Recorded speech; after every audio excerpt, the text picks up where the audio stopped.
Sitaram inspector Haryana roadways से वो यहाँ पहुँचे हैं, उनका भी यहाँ पे पहुँचने का स्वागत है।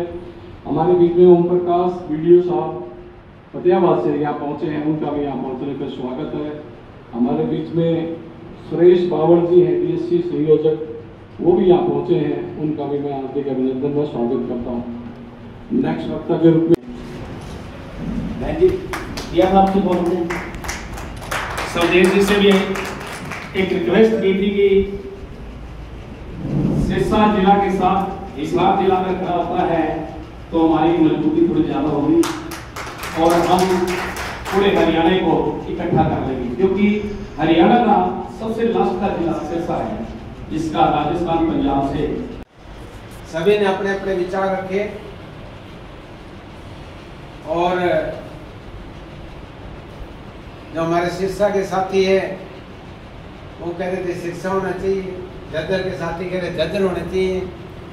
मेरी भी रिक्वेस्ट है, मैं चाहता हूँ कि संत कबीर छात्रावास में होना चाहिए। इस बार का कार्यक्रम हिसार में होना चाहिए, क्योंकि पिछली बार भी बहन सुनीता दुग्गल जी हमारे बीच में हैं, इन्हें बहाना के लिए यस कर दी थी। हम पहले पिछली बार भी CM साहब से मिले थे और उन्होंने ये राय दी थी कि आप इकट्ठे बैठ के कोई जो भी कहोगे वहीं हम मना देंगे, लेकिन सभी की वो राय ये हुई थी भी गोहाना ही मनाया था, क्योंकि टाइम दे दिया था CM साहब ने। तो मेरी तो आपसे रिक्वेस्ट है इस बार यहाँ मनाया जाए संत कबीर छात्रावास हिसार में। और एक हमारी पुरानी मांग भी है कि यहाँ बच्चियों के लिए, लड़कियों के लिए, लड़कों के लिए हॉस्टल है। यहाँ से सैकड़ों बच्चे, कई सैकड़ों बच्चे लग चुके हैं यहाँ से नौकरियाँ, लेकिन लड़कियों के लिए सबसे ज़्यादा दिक्कत है। 3 यूनिवर्सिटी होने के बाद यहाँ लड़कियों के लिए रहने के लिए कोई जगह नहीं है, और इसी वजह से हमारे लड़कियों में शिक्षा का अभाव भी है, कमी भी है।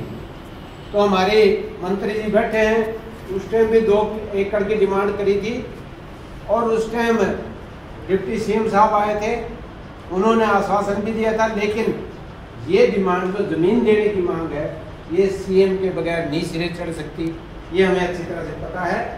क्योंकि ये जो जमीन जहाँ बैठे हैं चौधरी भजन लाल जी ने 1994 में दी थी, और उन्होंने इतना बढ़िया काम किया कि 20 रुपए गज से इसकी रजिस्ट्री कराई हमने, और 2 लाख रुपए अपने फंड से देके 1,51,000 उसी में से रजिस्ट्री के पैसे हमने जमा कराए।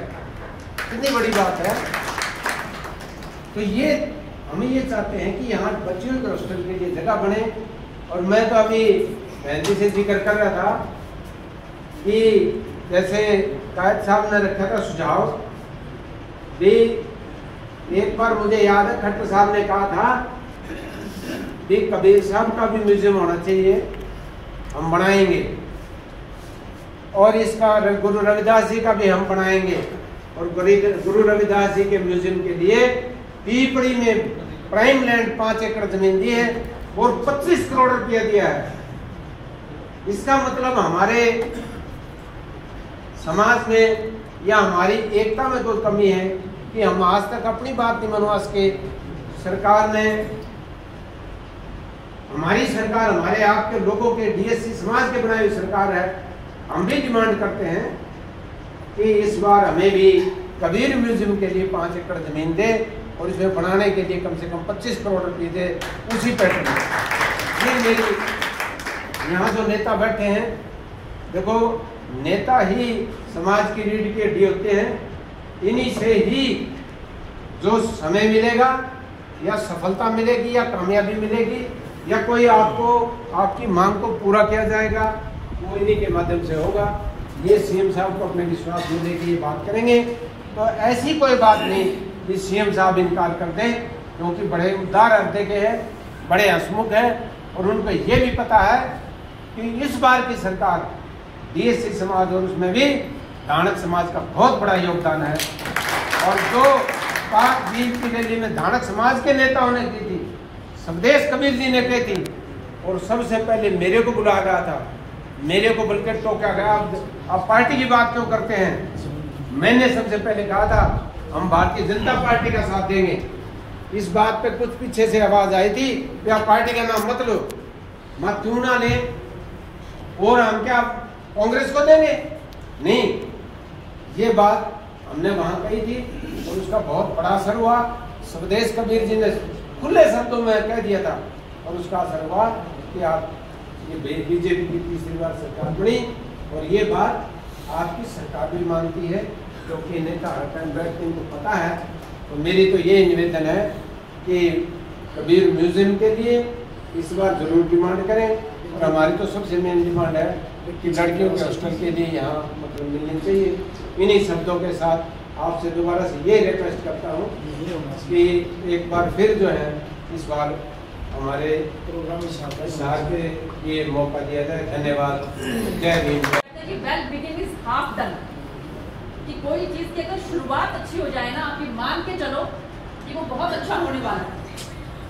ये रैली जो है या कि ये जो कार्यक्रम जो है कबीर साहब का कहीं हो, लेकिन मैं देख रही हूँ कि बहुत सफलतम होने वाला है ये आप लोगों की उपस्थिति की वजह से।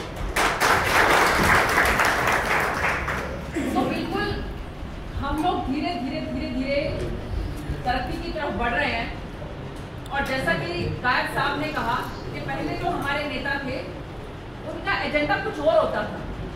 वो लोग ऐसे समय में राजनीति कर रहे थे कि जब जबरदस्त तरीके से छुआछूत था, जबरदस्त तरीके से जो है अनटचेबिलिटी थी।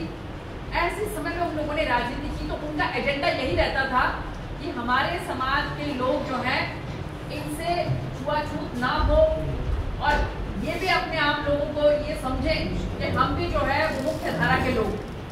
लेकिन धीरे धीरे धीरे धीरे जैसे राजनीति बदल रही है, तो अब हम लोग भी जो है वो विकास की तरफ बढ़ रहे हैं, और हमारा भी एजेंडा जो है वो बदल गया। क्योंकि बहुत खुशी की बात है कि जिस तरीके से आप इतने सुंदर प्रांगण में हम लोग यहाँ पर बैठे हैं, और इस छात्रावास ने बहुत से बच्चे जो है वो एक लाइन पे लगाए। मैं गायक साहब से बिल्कुल 100% जो है एग्री करती हूँ कि हमें जो है बहुत ऑफिसर्स की जरूरत है। मैं ये हिम्मत क्यों कर पाई राजनीति में आने की, क्योंकि मुझे ये पता था कि मेरी एक नौकरी छोड़ने से मैं बहुत से ऐसे समाज के लोग हैं कि जिनके पीठ पे हाथ रख सकती हूँ, क्योंकि मेरी दाल रोटी मेरे पति की वजह से मिल जाएगी मुझे।